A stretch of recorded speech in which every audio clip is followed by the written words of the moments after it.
बोलिए भक्त वत्सल भगवान की जय। रामं कामारि सेव्यं भवभयहरणं कालमत्तेभसिंहं योगीन्द्रं ज्ञानगम्यं गुणनिधिमजितं निर्गुणं निर्विकारं मायातीतं सुरेशं खलबधनिरतं ब्रह्मवृन्दैकदेवं वन्दे कन्दावदातं सरसिजनयनं देवमुर्वीशरूपम्।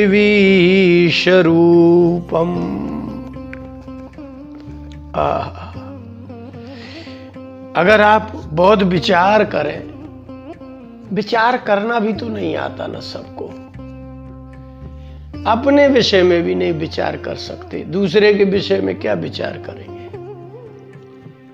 इसलिए विचार जब कोई करता है तब उसको जिज्ञासा होती है। जिज्ञासा का मूल है विचार, और जिज्ञासा का अर्थ होता है जानने की इच्छा।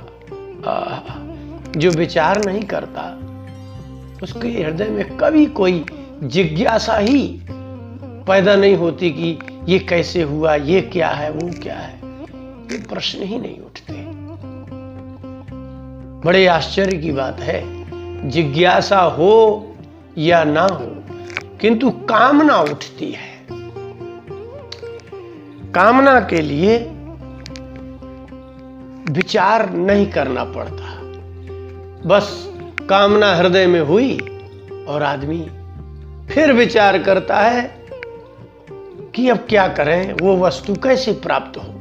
जिस वस्तु की, जिस व्यक्ति की, जिस स्थान की कामना होगी उसके प्राप्त करने के उपाय सूझेंगे उसको, किंतु ये विचार कभी नहीं आता कि वास्तव में मेरी कामना ठीक है कि नहीं।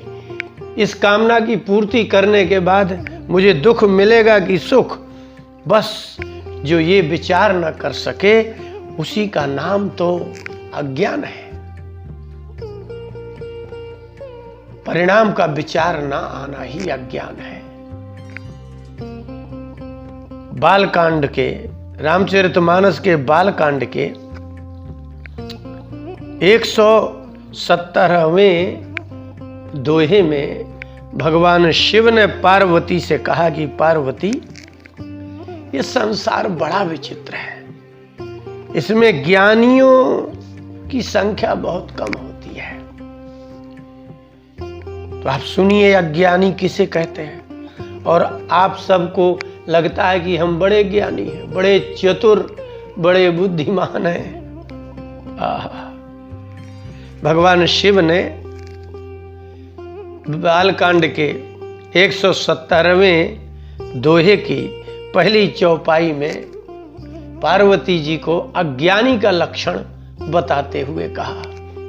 आपने ज्ञानी के लक्षण तो सुने ही होंगे, और ज्ञानी के लक्षण सुनने के बाद भी आप अपने को ज्ञानी ही मानते हैं, ये भी बड़े आश्चर्य की बात है। शिव जी ने कहा कि हे पार्वती, निज भ्रम नहीं समझहि अज्ञानी, प्रभु पर मोह धरहि जड़ प्राणी।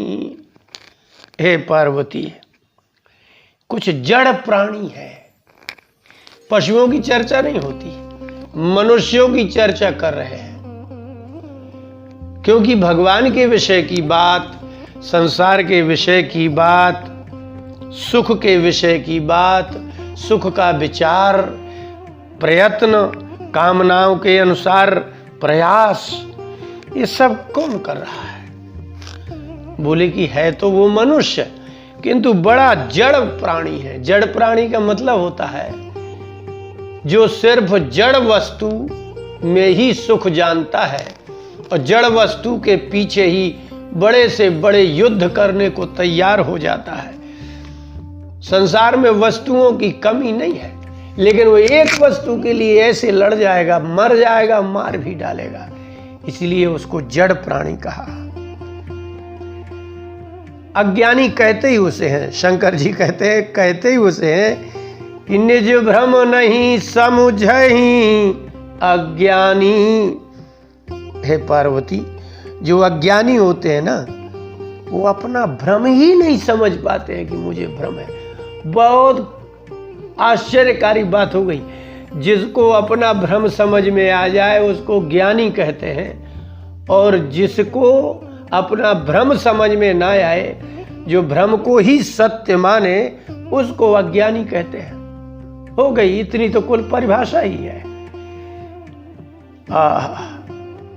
तो क्या करते हैं वो लोग अज्ञानी? बोले प्रभु पर मोह, स्वयं को मोह है।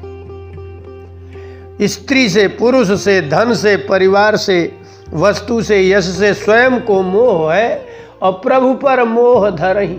वो कहते हैं भगवान को मोह था। बताओ, शंकर जी पार्वती जी के लिए रो रहे थे, वो तो पागल हो गए थे। अगर राम भगवान होते तो वो सीता को खोजते, पूछते क्यों घूम रहे हैं। जैसे आप हैं, अज्ञानी व्यक्ति जैसा होता है वो भगवान को भी बिल्कुल वैसा जैसा का तैसा ही कहता है। इसको मोह रखना कहते हैं। तो सबसे बड़ा अज्ञान का लक्षण ये है कि अज्ञानी व्यक्ति को अपना भ्रम का ज्ञान नहीं होता, और जैसा स्वयं अज्ञानी है वैसा ही ठीक भगवान की कह देते हैं कि अगर वो जानते होते, भगवान को कहते हैं सब कुछ जानते, तो सीता को क्यों खोजते फिरते। बस यही बात है। जैसे आप अज्ञानी हो, उसको भी कह देते हैं भगवान भी ऐसा क्यों कर रहे हैं। उदाहरण दिया शिव जी ने। पार्वती, उदाहरण समझना। बालकांड के 170वें दोहे की पहली चौपाई अज्ञानी की लक्षण, अब अज्ञानी की क्रिया बताते हैं दूसरी चौपाई में। जथा गगन घन पटल निहारी, झांप्यो भानु कहीं कुविचारी। देखो पार्वती, आपने प्रत्यक्ष उदाहरण है। जब चौमासे में जथा गगन घन, गगन आकाश में जब घन पटल, मेघों का समूह, पटल माने समूह आता है, तो ये जितने भी कुविचारी हैं, अज्ञानी हैं, वो झांप्यो भानु कहीं। ये जो कुविचारी कहते हैं, लो मेघों ने सूर्य को ढक लिया।